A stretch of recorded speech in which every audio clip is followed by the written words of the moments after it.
एक छोटे से गांव में रहमत नाम का एक ईमानदार आदमी रहता था। उसकी पहचान उसकी बनाई हुई बिरयानी से ही थी। लोग कहते थे कि रहमत की बिरयानी में सिर्फ मसाला का नहीं बल्कि उसके दिल का स्वाद भी होता है।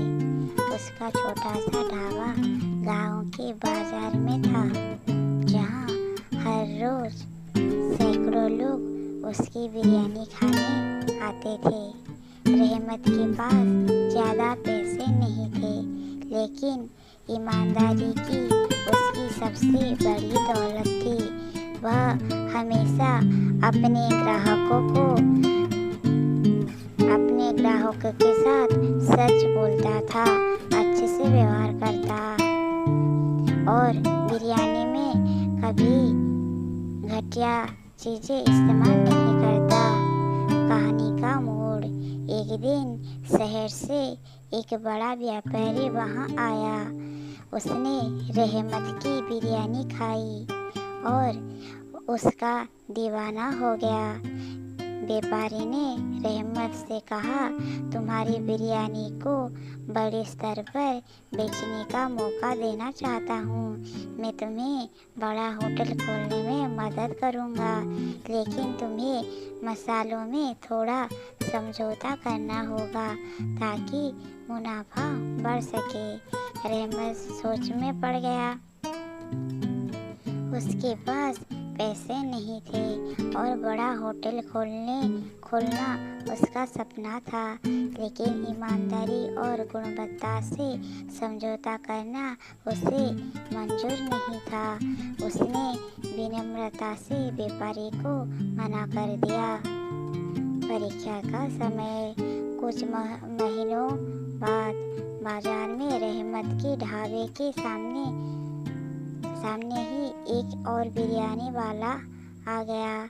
उसने सस्ती बिरयानी बेचनी शुरू कर दी थी, लेकिन उसकी गुणवत्ता बहुत खराब थी।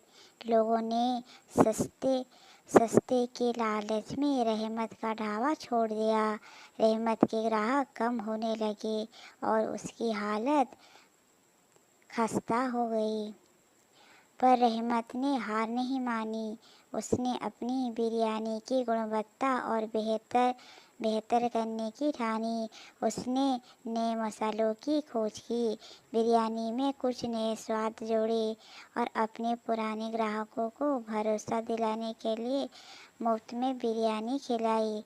धीरे धीरे लोग उसकी बिरयानी और स्वाद के कायल हो गए और सस्ता विकल्प छोड़कर वापस उसके पास आने लगे। अंत और सीख। एक साल बाद रहमत का ढाबा पूरी जिले में मशहूर हो गया।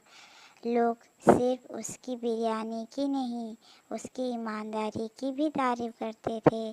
शहर के बड़े अखबारों में उसकी कहानी छपी और उसने अपनी मेहनत से एक बड़ा होटल खोलने का सपना पूरा कर दिया, लेकिन बिना किसी समझौते के।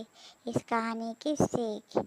रहमत की कहानी हमें सिखाती है कि ईमानदारी और गुणवत्ता से कभी समझौता नहीं करना चाहिए।